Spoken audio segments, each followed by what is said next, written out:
Gina, please tell me this isn't a work.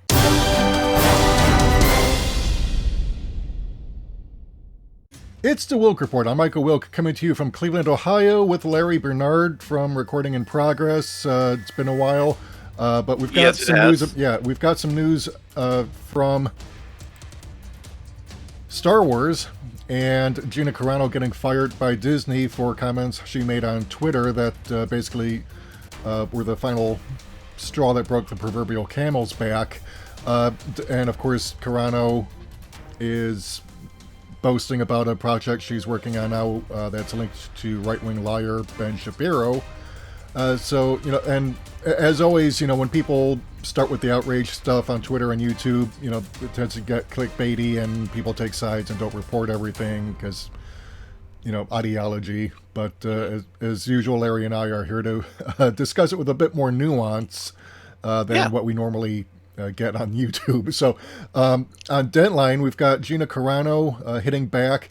Now, in order to gain some understanding of what's going on, Gina Carano sparked some controversy last year when we were going into the Mandalorian Season 2, when she made some remarks on Twitter that were labeled as transphobic. Well, or at least that's the claim. A little bit. At least that's the claim.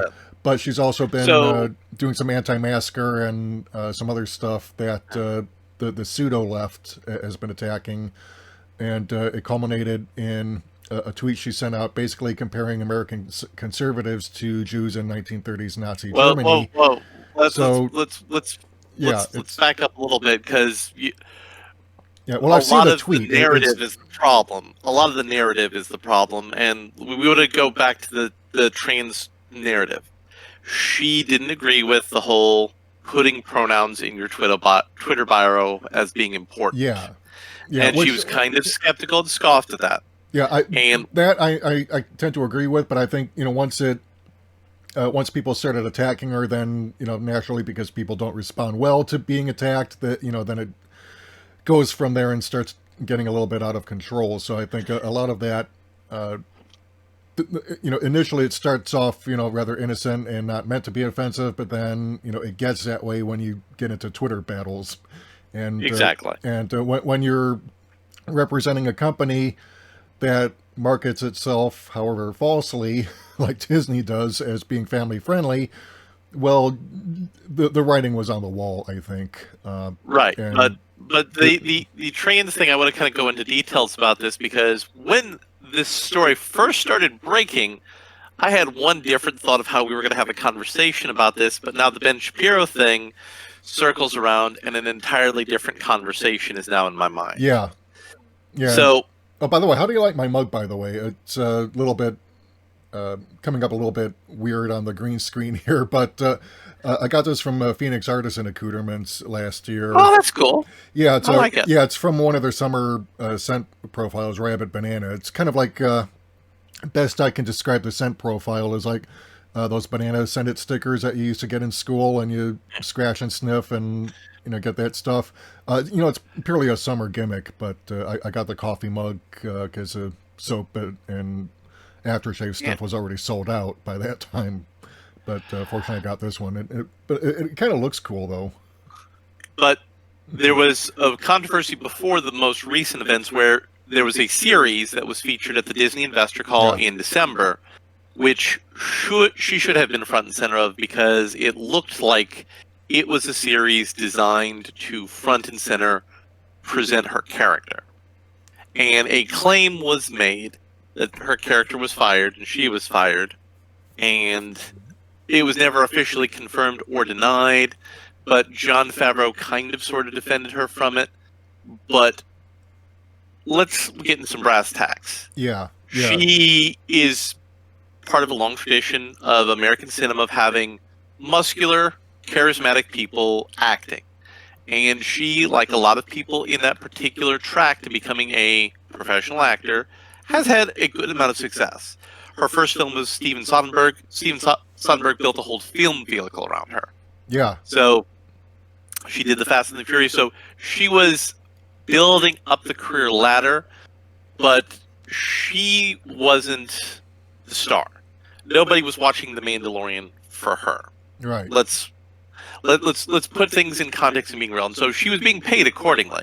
She was being paid as what a series regular would probably be getting paid, maybe a little bit more because it was a Disney Plus show.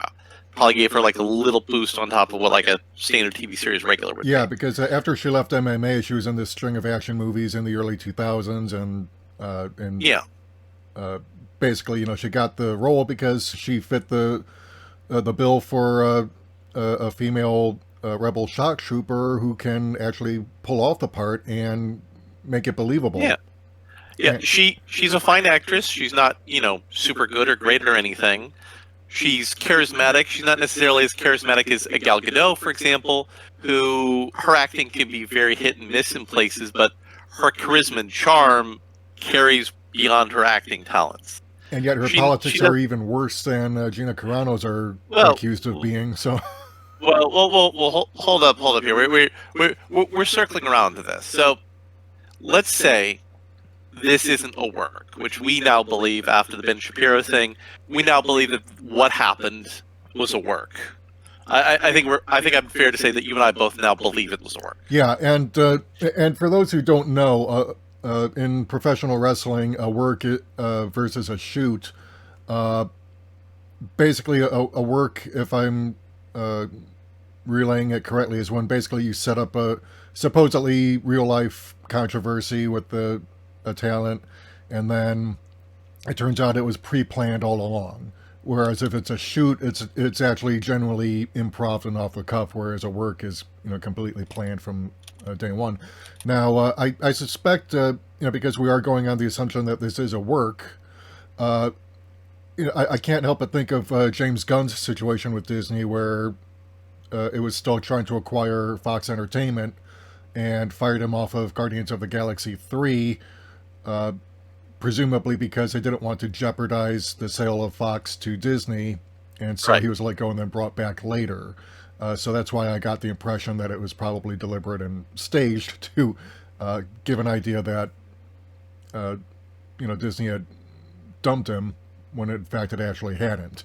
But a lot of people are also attacking this as firing as an attack on free speech, and especially on conservatives. I want to get to that analysis in a minute, but I want to get to the work analysis because that's, I think, a more prescient bit of analysis that is the fresher take right now. Yeah. We can get back to the less fresh stuff. So let's say she wasn't fired by Disney, but her career was basically going to be capped at this level because of her politics, because of her outbursts. Ben Shapiro recently did a movie, Run, Hide, Fight. I haven't watched it. I've heard good things about it. I heard he overpaid for the cast, basically, in the movie, and that's why it didn't make any money. So you get Gina Carano in the right situation.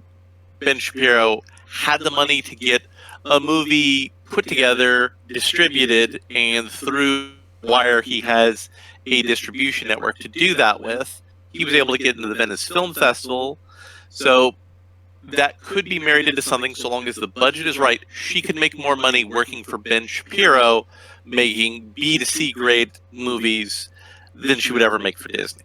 So, in that situation, in that frame, in that context, her posting something that would be inflammatory, taken the wrong way, could very easily be something designed to draw attention to sell the work. Yeah, and also kind of feed the clickbait right-wing YouTubers and Twitter denizens. I was going to say trolls, but pretty much everyone is a troll on Twitter, including myself, under some circumstances. So, but a lot of them, I think, are kind of losing the actual story here in the outrage merchant actions, because the content of the tweets themselves, I mean, because they're basically trying to paint this as, evil liberal Disney cracking down on free speech from conservatives and treating them like Nazis.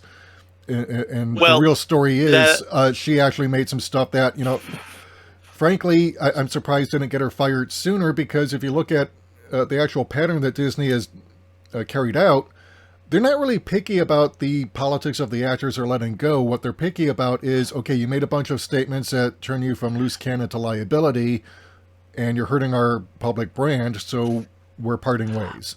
I disagree. Because with These James Gunn, politics apparently, right? Well, any James more Gunn, than right? Well, James Gunn. Let me finish.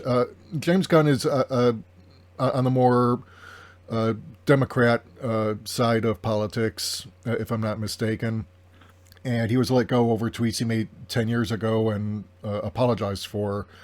yeah. And Roseanne made a racist, like a blatantly racist remark comparing a black woman with whom she disagreed politically to an ape or a gorilla, I think. And Disney was like, nope, sorry, we brought you back as a favor because the last time you were on ABC, the show really wasn't doing all that well at that point. So, so the dish turns continued to under the counter. James Gunn and Roseanne are both very different sort of scenarios. A more prescient comparison is Pablo Pascal, who uses Nazi imagery on a regular basis directed towards Republicans. Right. But I want to kind of get into the Nazi stuff she made her most recent tweet about, which was the big controversy, which you and I both believe now probably wasn't the real reason she got let go. Because I think Disney, if she was, as we believe, doing work with Ben Shapiro, Disney probably would have been aware of it at the time. Right, and I think whatever information comes out in the following days or weeks, we'll probably find out more about it. But my gut instinct here, and because having read the screen capture and looked at it, it's pretty tone deaf and stupid and also dishonest. Because again, she's basically claiming that the same thing that's being done to conservatives.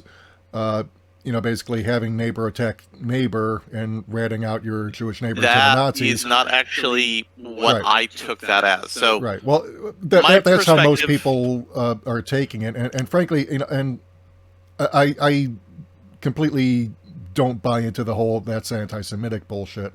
But it is tone deaf and insensitive because American conservatives have never been more powerful. They're still in charge. Joe Biden is like, if he wasn't a registered Democrat, he would be basically he was a Southern Dixiecrat. He's from Delaware, but he's about as far right as they can get.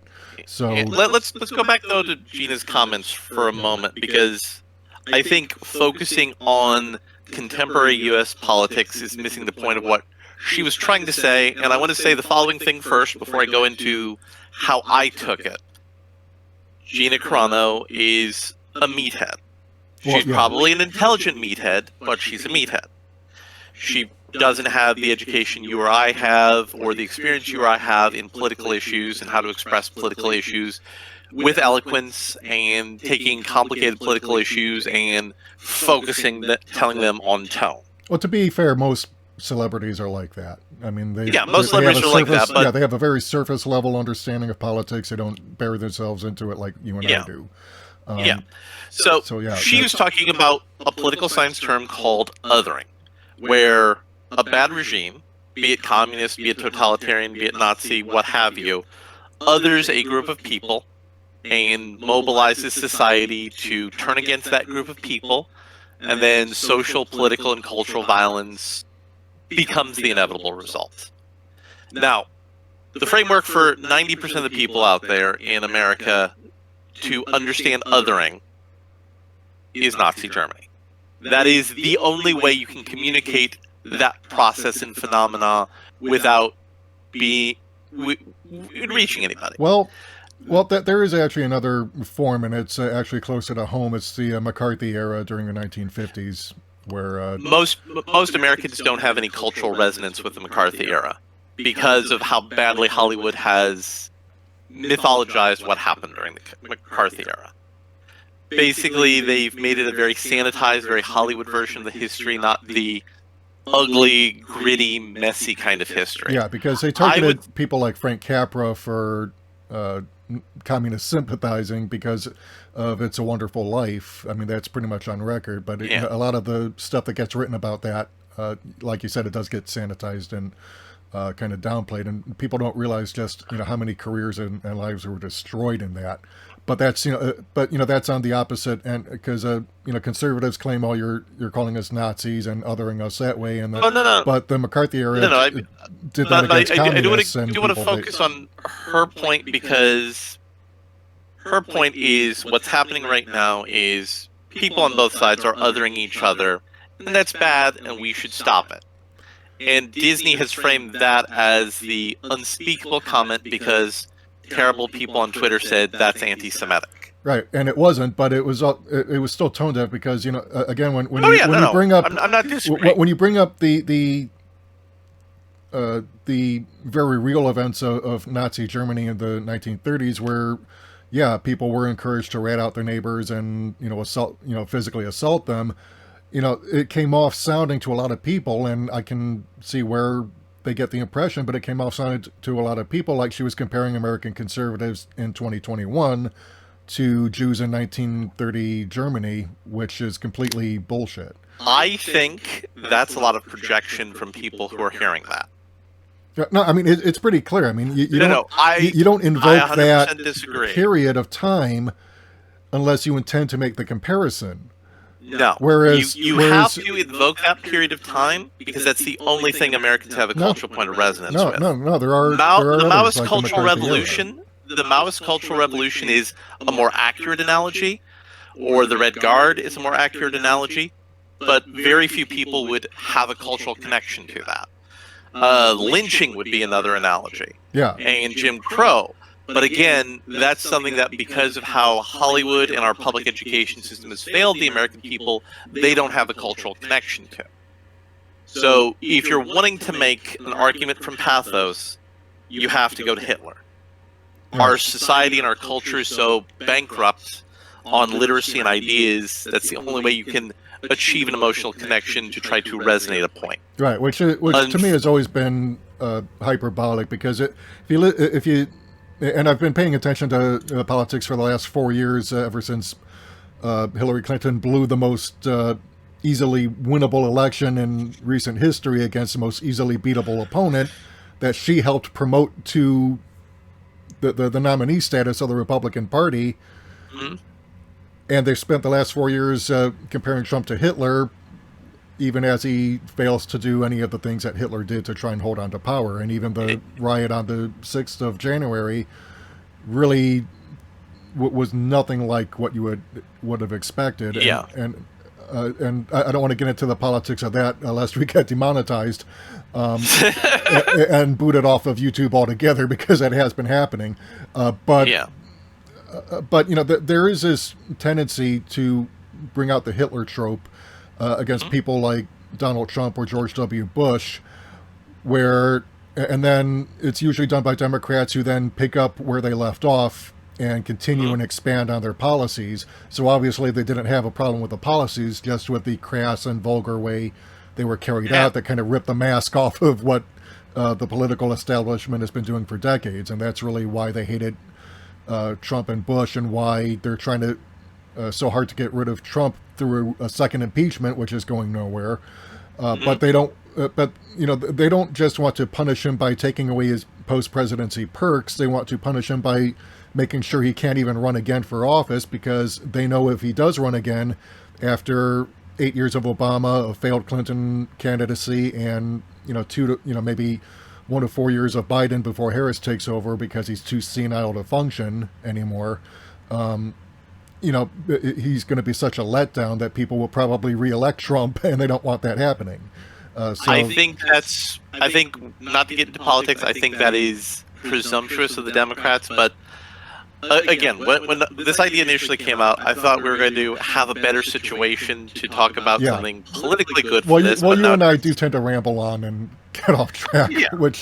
But let's talk about something that would have been really interesting if this wasn't a work, if this was legitimate. What if Disney said, Gina, you expressed yourself ineloquently, and you should apologize for that, and that it came off insensitively, but the point of othering, not only is it prescient in our contemporary events right now, and that our fans are experiencing it, it's also pertinent and pressing to the world of Star Wars. Wouldn't it be a great idea to get somebody, now if this was Star Trek, I would say you would get Shatner, because, you know, Shatner's right now the best Jewish representative the Star Trek brand has. You know, if Leonard Nimoy was still alive, it'd be Leonard Nimoy, but we don't have Leonard Nimoy alive, we have William Shatner. You know, you would have her talk to somebody like that and explore that topic. You would have a podcast that would do very well. You could use that very good podcast to sell the very mediocre High Republic products and their related podcasts. And you would have Star Wars and Lucasfilm being discussed not for their losses, not for the mismanagement and chaos that is how Lucasfilm manages their company, but hey, Lucasfilm is being culturally relevant like they want to be, but also advocating for the values of Star Wars. Yeah, and you know what really ticks me off about this whole mess is that they seem more hell-bent on trying to take Star Wars, and you know, it's kind of ironic, and I think maybe, you know, Gina Carano might have been watching the original Star Wars a little bit too much and identifying too much with the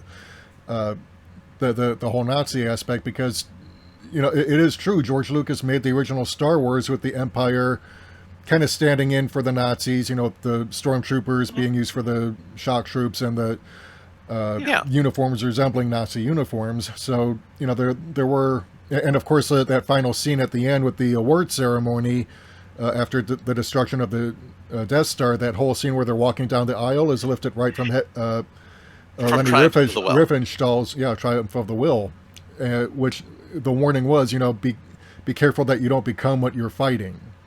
Mm-hmm. And, you know, and so people, you know, when you and I were kids watching that stuff, I was like 3 when that movie came out, so I really would have missed that context, but my dad would have gotten it if he had taken us to see it in theaters. So let me go ahead and get to the article here, because I've had this thing up on the screen for a while, and like I said, you and I do tend to get off track as we meander our way to the point.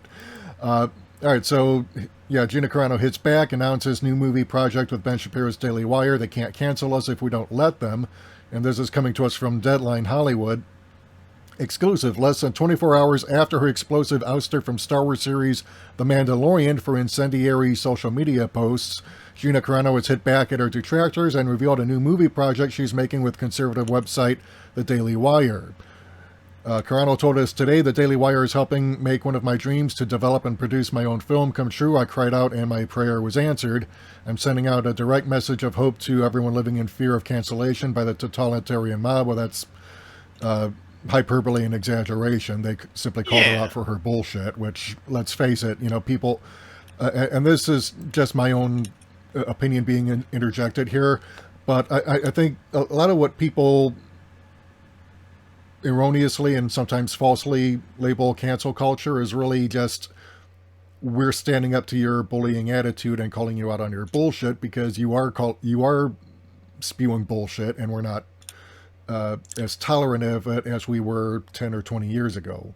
So, and Disney, of course, being what it is, it's going to fire people. Like, and again, I think, you know, with James Gunn, you know, that was a work because I don't think they ever planned on letting him go. They just ditched him while they finalized the Fox deal.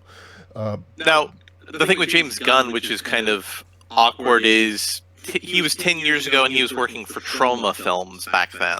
Yeah. And if you were part of that Troma film company, you were doing some trolling content to basically just to push buttons and generate publicity, even if it was bad, because in Hollywood or any business, no publicity is bad publicity. It's all good as long as it generates controversy and gets people into seats in the theaters. And Roseanne was a polysubstance abuser. She's been a polysubstance abuser her entire career.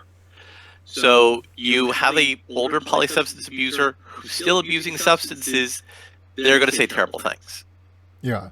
Because their brains are kind of baked. Yeah, and that gets me to the whole thing with Carano. It's like she's been doing this stuff for a while with the tweets that piss people off, and Disney had to have sat her down on at least one occasion and said, "Look, you need to cool it with this stuff because it's making us look bad, and we're trying to salvage a franchise that, frankly, Kennedy has mismanaged to the point where it actually lost money for us." But at the same token, they have people they have people who post putting Trump supporters in wood chippers on Twitter who work for them still, who aren't fired.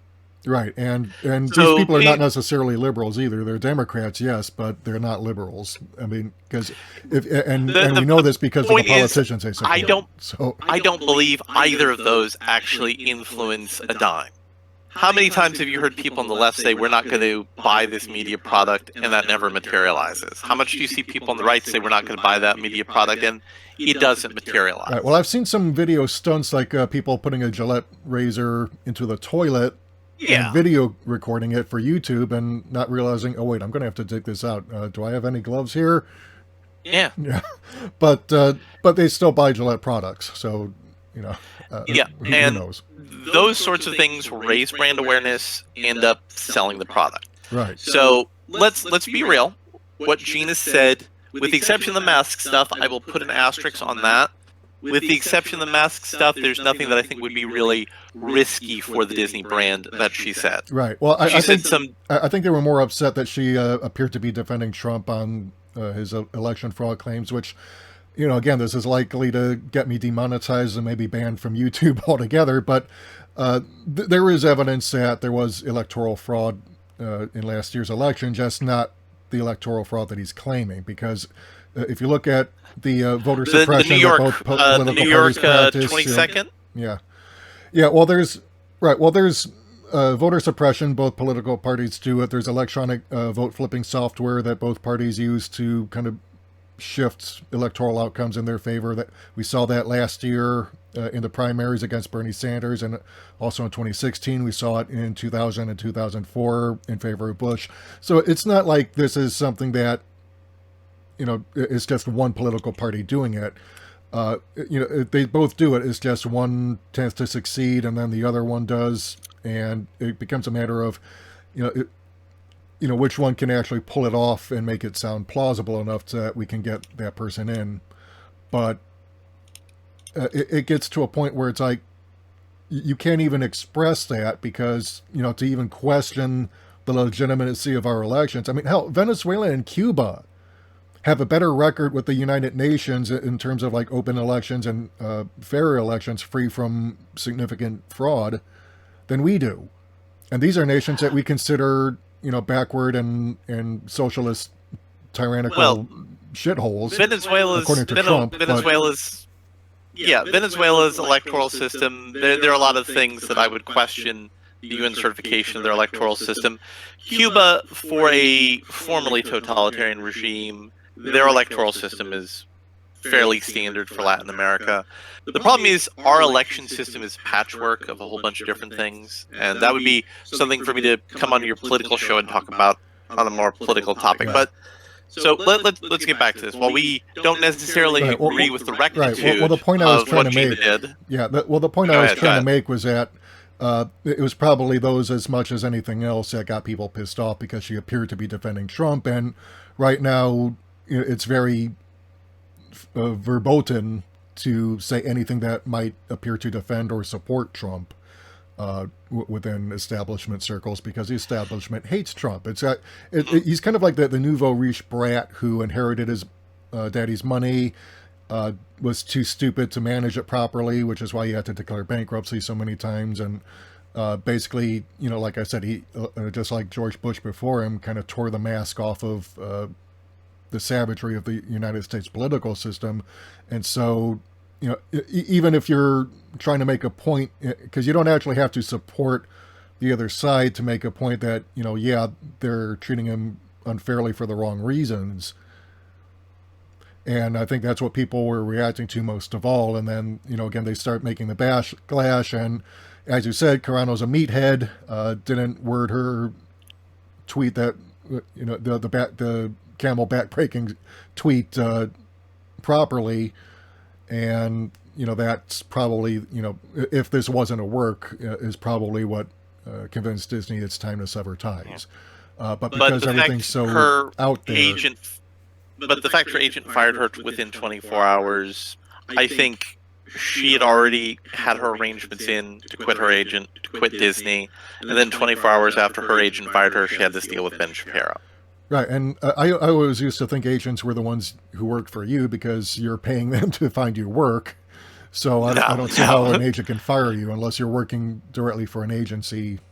But I want to take a segue for a moment. Did you see those images of Tom Brady in the post Super Bowl celebration being drunk?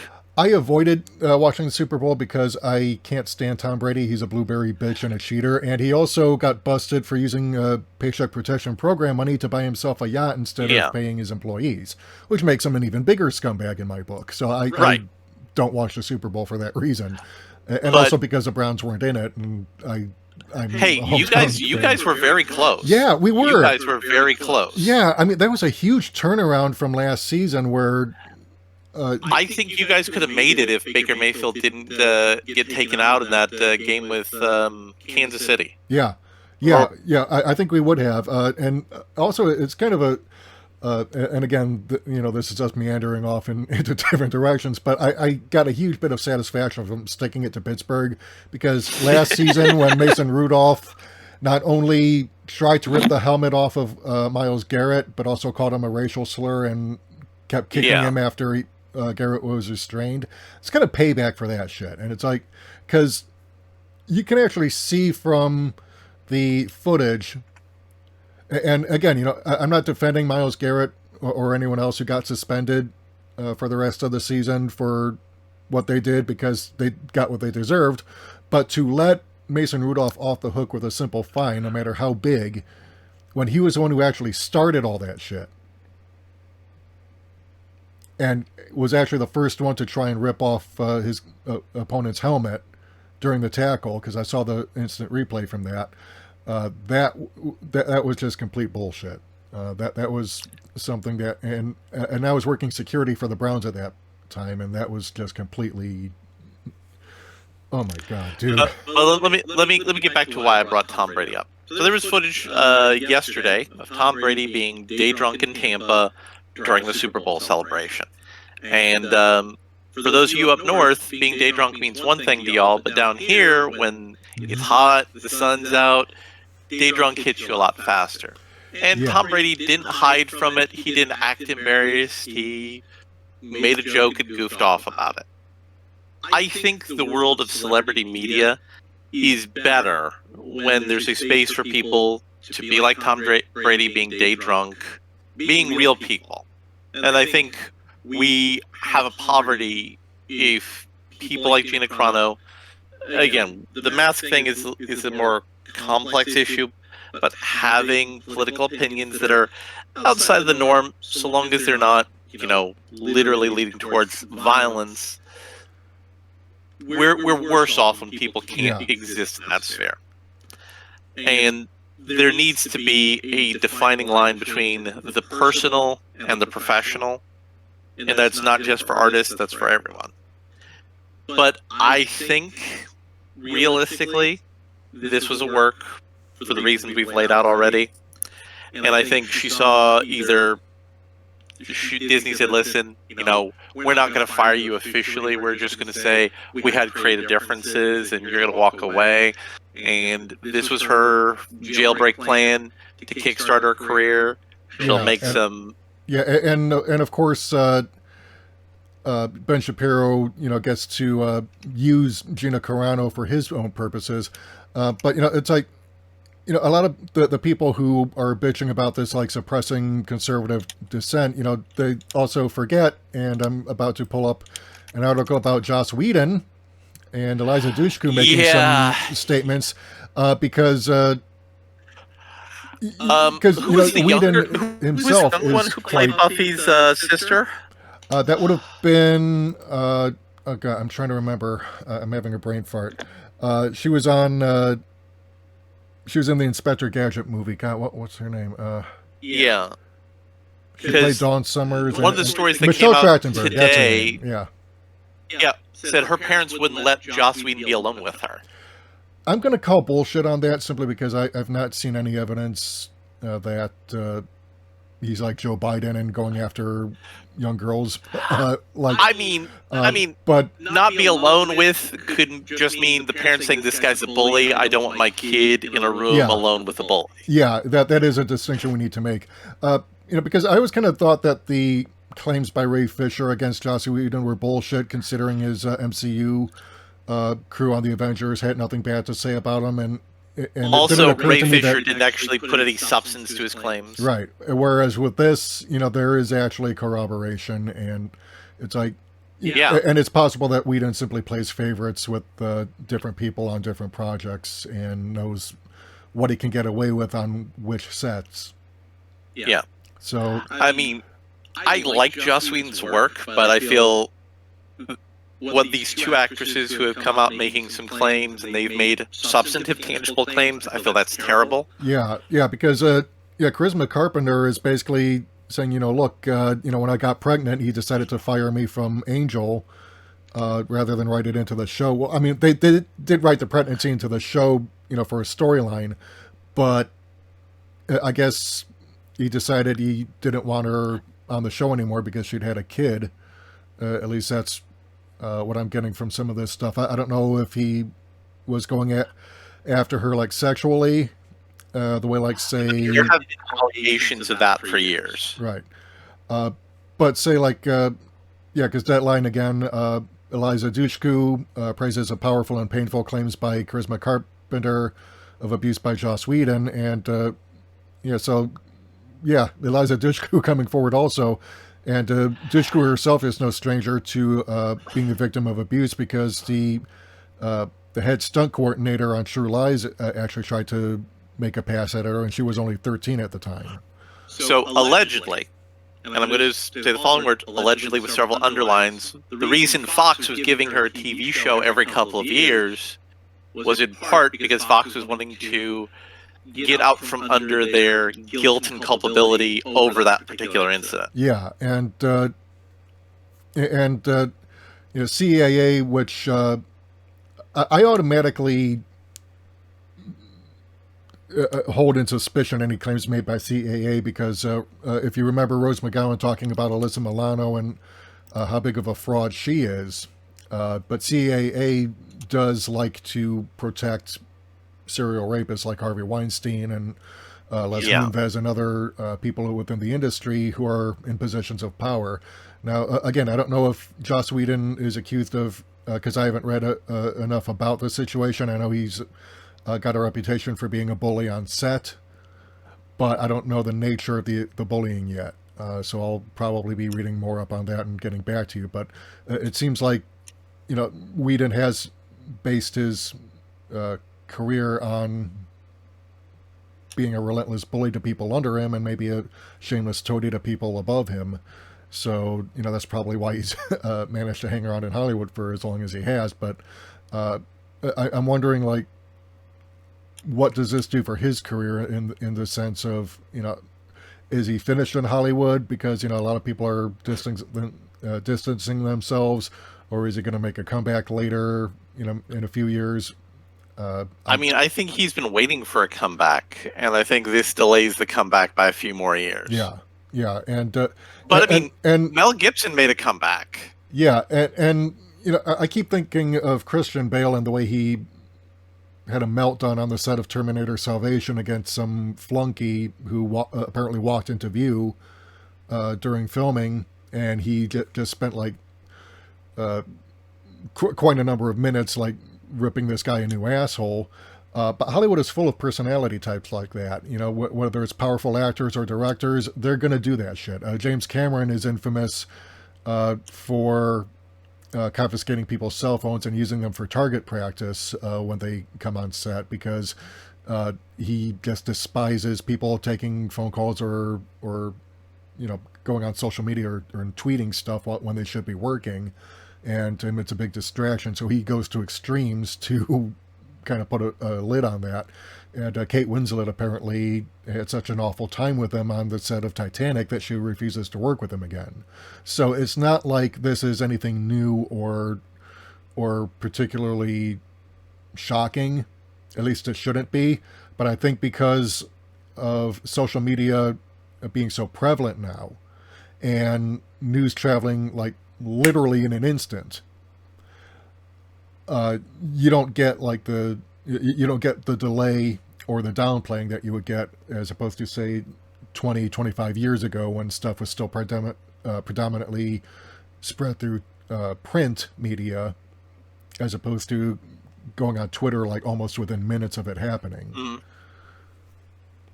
So, and, again, because Joss Whedon, again, much like James Gunn and Pedro Pascal, he's on the Democrat side of politics. It doesn't mean he's a liberal by any stretch, because, again, look who Democrats support when they vote.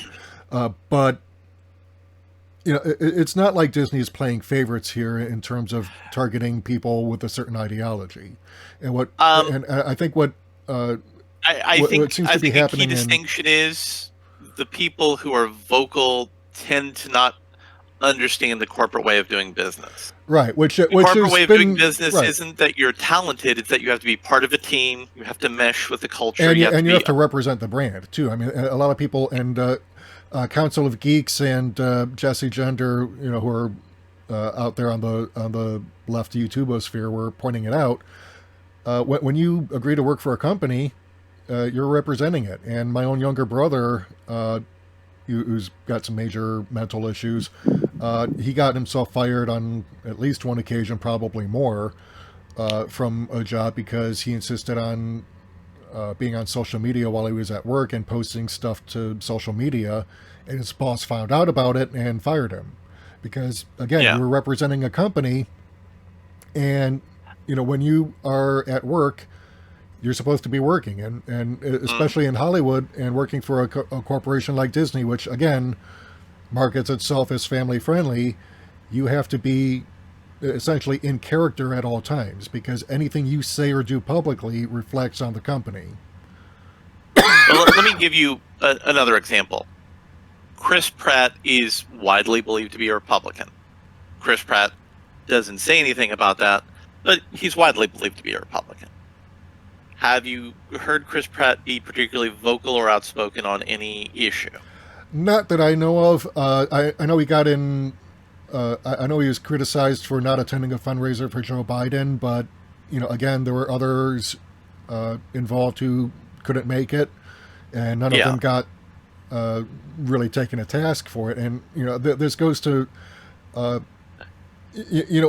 right wingers turn on each other. And let's face it, Republicans and Democrats generally both tend to be on the extreme right. Because if you look at the specific policies and politicians they support, you can't help but make that conclusion. So when it gets, but I remember Jesse Ventura, when he was involved in politics and governor of Minnesota, he was kind of pointing out how the two parties are like professional wrestlers, where they pretend to hate each other on camera, but then at the end of the day, when the cameras are off and the lights are turned away, they're hanging out at the same places and having dinner at the same restaurants, and they've got the same funders. So this to me seems like more of that professional wrestling. Let me give you another example. Dwayne "The Rock" Johnson has in the past been a registered Republican and has given money to Republican candidates for office. Has Dwayne "The Rock" Johnson, other than his recent endorsement of Joe Biden, done anything extremely overtly political that you're aware of? No. And again, this is probably why Gina Carano is in the situation she's in, because she's one of those people who, when she makes a statement, like she's been making on social media, and people call her out for it, she doesn't like to back down, and she starts thinking that she's under attack. Where it's like, and I remember, because I have an Instagram account, and being a photographer, I keep an eye on different model pages to, try and figure out who I want to hire. And I remember one model was using her Instagram to make homophobic, transphobic, and Islamophobic remarks. Now, I've got LGBT friends and relatives, so, I was like, calling her out for that stuff, and she was like, "Oh, you're insulting me, you're attacking me." It's like, no, you're making public statements that are offensive to a lot of people, and I'm calling you out on it. I'm not suppressing your right to say this douchebaggy thing that you're saying. I'm not calling for you to be banned. I'm not calling you, but if you think that people are supposed to remain silent and not say anything when you express opinions that insult others and offend them, you're out of your damn mind. And of course, she ended up blocking me before I could get in the last word. But she's gained a reputation for doing this stuff, and she wonders why she can't get work. Well, it's because you're saying shit that people don't like, and I've seen it on the opposite side because I have most of my relatives are either conservative or deeply conservative who, yeah, they refuse to hire or have anything to do with people of a more liberal bent. So it's like, guys, take a step back. All right, what's free speech about? Everyone should have the right to express themselves, but that doesn't mean that you're free from being called out for saying something stupid and inflammatory. Yeah, I think that's a broader and if you're not, topic at hand. Right. But and again, we've kind of meandered a little bit here because I think the important points of what we brought up is, number one, Gina Carano said something inflammatory that was probably not offensive, but could have been offensive, but was ill thought out and insensitive. Right, and I think it actually was insensitive and offensive because being half Polish and half the Jews killed in the Holocaust were Polish citizens, and 4.2 million of the 11 million total killed in the Holocaust were Polish citizens, and for her to make a remark that kind of compares what she thinks American conservatives are enduring to what Jews in Nazi Germany endured. It's tone deaf and I think that is something that people bring into what she said. Right. Well, I don't think that's what she said. Right. And well, I think the people who are calling it anti-Semitic are lying, basically, because they're going ape shit. You can't say anything without about Nazi Germany or anything involving Jewish people without getting that remark, even if it's not actually anti-Semitic. Where and also people tend to forget, Jews are not a homogenous group. There's plenty of Jewish people who, they're all over the place politically. So, and I'm sure there's people who would not have found this offensive, but, there's plenty of others who did. But, I think most of them would agree this was not anti-Semitic. It's still tone deaf and stupid because there's just no comparison. But, she still said it and people still took offense. And I think Disney was like, okay, you know what? We gave you enough rope to hang yourself with. We're done. Like I said, I mean, it does appear like even if Disney wasn't in on the work, Carano certainly seems to have been, along with Shapiro, because, celebrities will do some pretty outrageous stuff to further their careers. I mean, my last video regarding Dustin Diamond after he passed away, it was pretty sad with his career because after Saved by the Bell, he couldn't really get work except, on some reality shows that were, kind of basically marketed as gross people exploitation, pornography. Yeah. And I think, this kind of smacks of that where just like Diamond was trying to do years ago to bolster his career and kind of salvage it. It seems like Carano is like trying to, bolster her image among a certain demographic and, get work in the industry that she would rather be doing. Because, being second banana to a guy in a helmet and a puppet, it can't be as financially rewarding as being the star and producer of your own movie. And something Richard C. Meyer, also known as Diversity in Comics in another iteration, now he does his show as Comics Matter, he made the point is that while he has a different perspective that you or I do on cancel culture, people don't cancel the producers. You cancel actors, you can cancel writers, you can cancel directors, but the people who bring in the money, they never get canceled. Not unless you do something on Harvey Weinstein levels, or what was the guy who was in the X-Men movies, like, or Les Moonves or Bryan Singer's. You have to do something of that level of gross to be canceled as a producer. Yeah. Yeah, and yeah, because producers are like, they keep failing upward, and even if you're someone like Kathleen Kennedy, who took a multi-billion-dollar franchise and caused it to lose money within just a couple years, but you still get rewarded because no one wants to be the first one to fire the first female head of Lucasfilm. But it's like, what did she ever do as a producer? maybe she called in money, but by that time George Lucas and Steven Spielberg had already, just their names alone were enough to get money because they had made money for the studios. So it's not like being a producer, for their companies was any big deal. But if you're the type of producer like, say, Don Simpson and Jerry Bruckheimer, that's where you have some real influence and pull in Hollywood. Yeah. So I think where this was ultimately going to be a story about, things that start. Oops, and I think I just lost you there. Or maybe my connection was... Can you hear me? Yeah, I think a connection must have cut out for just a moment. It's back. So this is more of what's been happening over the last 10 to 15 to 5 years of the pro wrestlification of America. Yeah, and everybody's a carny grifter. Yeah, and it seems to me like it's getting to the point because politics is now used to divide us, and especially identity politics, which even the people who use it as a weapon don't even really believe in it because look at the policies they implement or support. Yeah. But I get.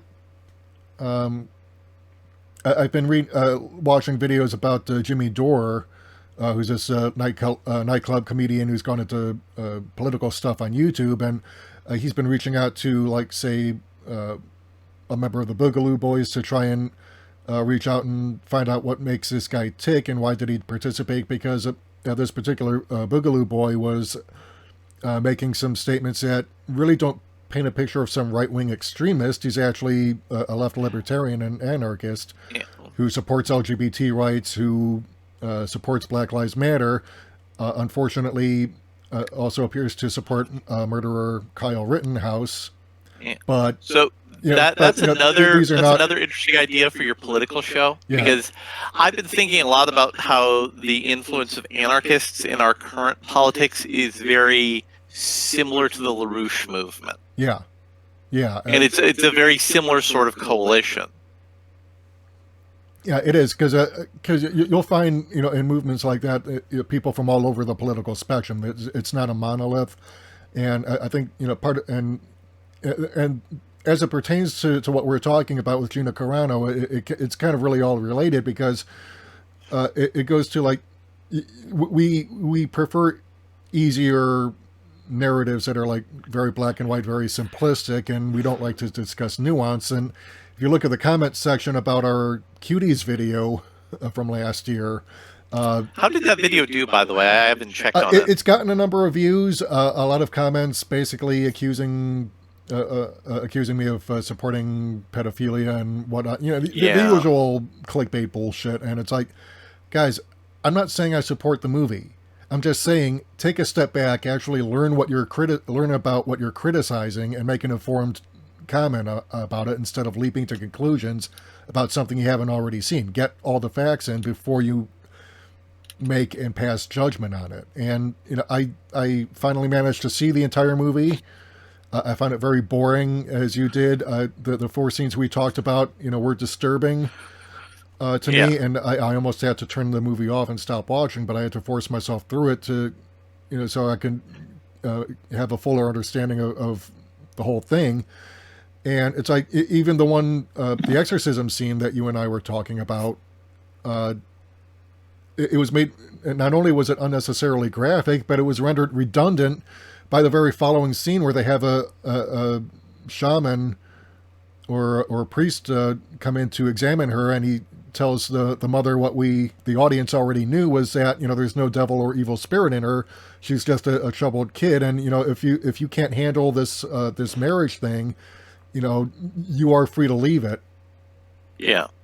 And eventually the mother, I guess, stands up to Auntie and says, look, you're not going to push her around like you've been doing me. And I don't know if she really accepts her role. I think it's kind of vague as to whether or not Amy's mom stays in the marriage. But she does, like you said, decide, okay, you get to be a kid again, and you don't have to attend Dad's wedding to wife number 2 if you don't want. She has to, because she's already invested herself in it. But you kind of get the feeling that things are going to kind of change maybe for the better. For the better, hopefully. Yeah, but you're right. I mean, it's like the scenes are pretty borderline and unnecessary in terms of their being graphic. As a film director, I sure as hell would not have done that, especially when it comes to adolescent kids being involved. But it's for people to go off and label it child pornography. I mean, first of all, did you think Netflix is stupid enough to go ahead and do that? No, because it's got a team excessive. It's got a team of lawyers that clear everything legally before it even thinks of bringing over anything from a foreign country, because it can't afford to get shut down. I definitely think we should do at some point we should schedule a political show, because that's a whole other thing. Yeah. Because there was an FBI release that came out that talked about how there was a weird cult that was allegedly connected to the CIA that was promoting a lot of the sex panic and satanic panic documents of the 1980s. Okay, that's pretty interesting. And it was a release from the FBI. Wow. Okay, that sounds like it might be something interesting. But the point I was making, though, was like basically, how we engage in clickbait culture on social media, and like especially like YouTube and Twitter and stuff, where it's like, and recently there was something with Kellyanne Conway and her daughter, and supposedly Kellyanne had posted a nude photo of her daughter that she found on her daughter's phone. I call bullshit on it, because it's like, one, the only evidence that seems to be out there is a video from Claudia making claims that we can't verify because the post allegedly got removed.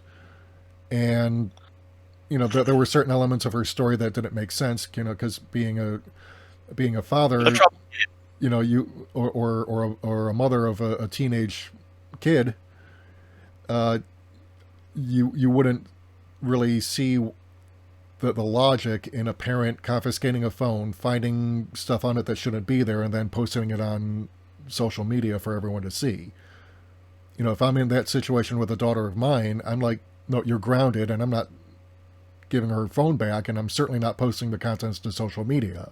So the whole thing just kind of smacked of bullshit, and I got some people banning me just because I wouldn't swallow the clickbait narrative, because I wanted to get more into the nuance of it. Because people are labeling it kiddie porn. It's like, well, first of all, she's 16 going on 17. That's not exactly a child there. A minor, yes, but not a child. And, what you can legally prosecute under existing statutes, it does matter how old the minor actually is. So, and again, this is where I think the problems with talking about movies like Cuties and The Trouble with Being Born, or discussing anything really these days involving minors, people don't like nuance. And same thing with the Gina Carano remarks, where you have to look at it with more nuance than what you're willing to do. So I think discussions like this kind of help break down some of the complex backstory, and try and find out what all led to this. Because from what I've been watching and reading, it seems like Carano was trying to be like the female version of William Shatner, and just kind of like give no fucks and just double down on stuff, rather than take a step back and actually think about some of the things she posted. And that's what leads to stuff like this. So, though, my closing thoughts is, what would be interesting? She could do a pretty interesting movie, I think, with Mel Gibson. I would not be surprised to see those two team up for something, but that would depend on Mel Gibson telling a story that doesn't involve levels of violence that even warmongers find disturbing. So, I mean, did you see the thing where he was the biker, and it was bikers versus Mexican mafia and a whole bunch of other weird stuff like that? I've not. I do remember Stallone's last Rambo movie kind of devolving into like borderline Trumpian attacks on Mexicans, and I think if Stallone had kind of left well enough alone with the previous movie, and just moved on from there. If you had to make a one final Rambo movie, you could have had it where you're taking the original story from the first Rambo film, where, and this is where like Brian Dennehy, when he was still alive, he could have done this. Now not so much because he's passed away now, but you know, Stallone's Rambo could have like been having to take on a veteran of one of our more recent wars, like say Afghanistan or Iraq. That would have been fascinating. Right, and then or if he played the role of the colonel, right, and he had to go in and get the guy. Yeah, and then he has to kind of like reconcile with Brian Dennehy's character, who's like maybe in a nursing home or retired or something, and because he now finds himself in that position and realizing, oh wait a minute, was I really like this like 30 or 40 years ago? Yeah, I kind of think I was, and maybe Dennehy gives him some advice on how to deal with this guy, and Stallone kind of having to confront his own past. That would have been a much better finale to the Rambo series instead of what we got. But you know what would be interesting is for us to do another video where we can talk more about that, because I have a lot of interesting thoughts about how that movie was a lot of missed opportunities, even within the idea that Stallone had. Yeah, it would be interesting, and I would love to talk about it now, but we've gone over an hour, and I've got to feed and walk the dog and get stuff ready for the evening. So, but I do want to pick this up this weekend if you're available, or maybe next week, because we'll try to time in. And also, towards the end of February, I'll have a big announcement to make. Right. Well, I mean, I can make part of the announcement. I'm officially a paid freelance comic book writer. Nice. That I would definitely love to talk about that with you. So, and also, if you want to have me on Recording in Progress sometime when your schedules allow. Are you still involved with that, by the way? We're on hiatus because Jim is focusing on his main podcast brand. Okay. All right. So, because I was going to say I would like to have a discussion with you two sometime, and maybe do a roundtable if my connection allows it.